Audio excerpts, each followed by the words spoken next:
কোরআনের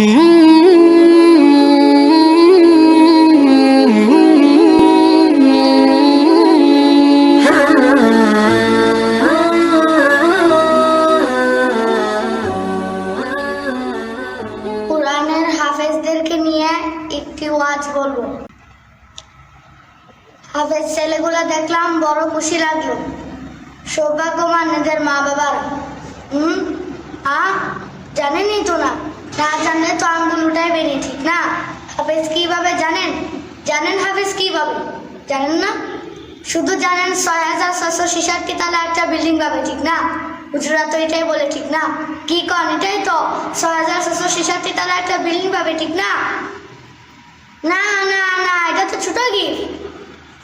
ইন্না ফিল জান্নাতি লানাহারা, জান্নাতে একটা লেক আছে, ইউকালু লাহু রায়্যান, ওই লেকের নাম রায়্যান, ফিহি মাদিনাতুম মিন মারজান। আল্লাহ জান্নাতের ভিতরে একটি শহর বানাই দিবে, ফিহি মাদিনাতুম মিন মারজান, পাথর দ্বারা, লাহু ৭০ আলফা বাবান। ওই শহরে ঢোকার আগে ৭০,০০০ তোরণ থাকবে, গেট থাকবে। আলা কুল্লি বাবিন ৭০ আলফা মালাইকাতান, ওই জায়গায় ৭০,০০০ ফেরেশতা দাঁড়ানো থাকবে। আলা আইদিহিম, তাদের হাতের ভিতরে থাকবে গিফট, থাকবে গিফট, পুরস্কার। হাফেজ যে সময় এক গেটে যাবে তখন তাকে ৭০,০০০ ফেরেশতা গার্ড অফ অনার দিবে, আর ৭০,০০০ গিফট তার হাতে উঠাই দেয়া, বলবে হাদা কিরামাতাল লিল কুরআন, এটা কোরআনের সম্মান আসতে তোমাকে এই পুরস্কার দেওয়া হইল। এভাবে গেট পার হতে থাকবে। ৭০,০০০ গেট যে সময় সে পার হবে, তারপর ৪৯০ কোটি ফেরেশতা তাকে সালাম দেওয়া শেষ হবে। ৪৯০ কোটি গিফট তার হাতের ভিতর আসবে। তারপরে তার শহরে প্রবেশ করবে, আর ওটার ভিতরে কি রাখা আছে আল্লাহু আ'লাম। গেটে এরকম ভিতরে কিরকম হবে, আর মা বাপ যখন যাবে, মা বাপকে প্রত্যেকবার ৪৯০ কোটি ফেরেশতা সালাম দিবে, আর মা বাবাকে আলাদা গিফট দিবে। এটা মাতৃত্বের পুরস্কার, এটা পিতা হওয়ার পুরস্কার। তুই একজন হাফেজের পিতা হইতে পারছিস, এই জন্য তোর জন্য পুরস্কার। এই জন্য ফেরেশতারা বলবে আল্লাহু আহাক্কু বিহা, অরব্বি আহাক্কু বিহা, আল্লাহ তোর উপর এত হক রাখে, এই জন্য তোর পুরস্কার। মাকে আলাদা দিবে, বাপকে আলাদা দিবে। কত সৌভাগ্যবান এদের মা বাবা যাদের সন্তানরা আজকে হাফেজ হইল। আর বাকিরা যদি বলে আমরা কি খালি, না না, যারা এখানে আঙ্গুল লাগাইছে ওরা পর্যন্ত বলবে। আঙ্গুল মনে হয় বুঝেন নাই, ঠিক না? আঙ্গুল মনে হয় বুঝেন নাই। কি বুঝছেন? গরুর হাটে যান না ঈদের দিন, দেখবেন কিছু লোক ঘুরে। শব্দটা যেহেতু বুকার বলা যেতে পারে, বাংলা শব্দ আমাদের কাছে বেশি ভালো লাগে না, কিন্তু এটা আরবি শব্দই, কিন্তু ব্রোকা। একজন আরেকজন গরুর পেটের মধ্যে হাত লাগায় বলে আমি কিন্তু হাত লাগাই গেছি, মানে কি? আমরা যারা আজকে সাপোর্ট করতেছি, সহযোগিতা করতেছি, আমাদেরকে যে সময় পুরস্কার দিবে, খুশি করবে, আমরা খুশিতে চিৎকার দেওয়া বলবো আনো কেন করলাম না। আর কেউ যদি আঙ্গুল উঠায় থাকে, হ্যাঁ এটা কিন্তু এটা পাবেন না, কিরামান কাতিবিন ইয়ালামুনা মা তাফআলুন, মা মিন ক্বালিন ইল্লা লাদাইহি রাকিবুন আতীদ ইয়ালামু খাইনাতাল আয়ুনি ওয়া মা তুখফিস সুদূর। মানুষের মধ্যে ৩ ধরনের চকিদার আল্লাহ বসাইছে, তাদের কর্মকে সুরক্ষিত করে কিরামান কাতিবিন।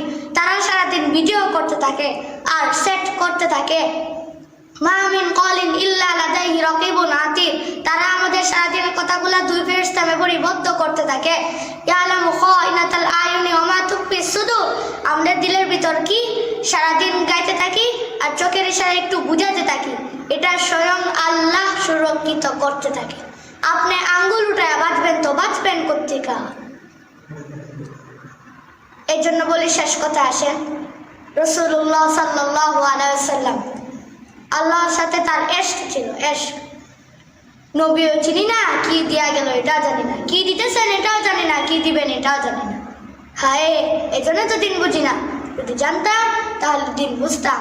তাহলে সবকিছু বাদ দিয়া, দুনিয়াদারি বাদ না, দুনিয়াদারির সাথে রাসূলুল্লাহ সাল্লাল্লাহু আলাইহি ওয়াসাল্লাম আসছেন। হায় হায়, দেখাবো আপনাকে, হাজারো বাদশা দেখানো যাবে, শত। আমার নলেজে যতটুকু আছে ওটা বললে দিন শেষ হয়ে যাবে। ওই ১৪০০ বছর আগের বাদশার লিস্ট দেখানো যায় আপনাকে, যারা মৃত্যুর আগে আল্লাহর পক্ষ থেকে মাগফিরাতের ঘোষণা পায় গেছে, যে 16 বারের হামলা করার পর 17 বার ভারত মহাদেশ স্বাধীন করছে।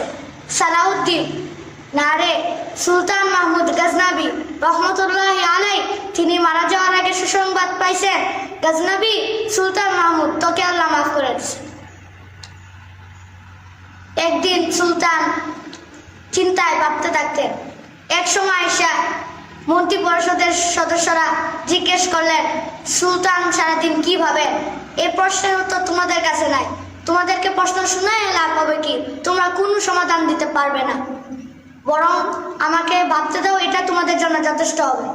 একদিন সুলতান ঘুম থেকে উঠছেন, হাসতে হাসতে উঠছেন, লম্বা নামাজ পড়ে চোখের পানি ছেড়ে দেয়া বলছেন, সুলতানের কাম হয়ে গেছে, সুলতানের দুঃখ দূর হয়ে গেছে। রাসূলুল্লাহ সাল্লাল্লাহু আলাইহি সাল্লাম স্বপ্নে আসছেন, আর সুলতান আর কাঁদিস না, আল্লাহ তোরে মাফ করে দিছে। উঠান সুলতানের ইতিহাস, উঠান সুলতানের ইতিহাস। ওয়াখির দাওয়ান আলহামদুলিল্লাহ রাব্বিল আলামিন ওয়া মা আলাইনা ইল্লাল বালাগ।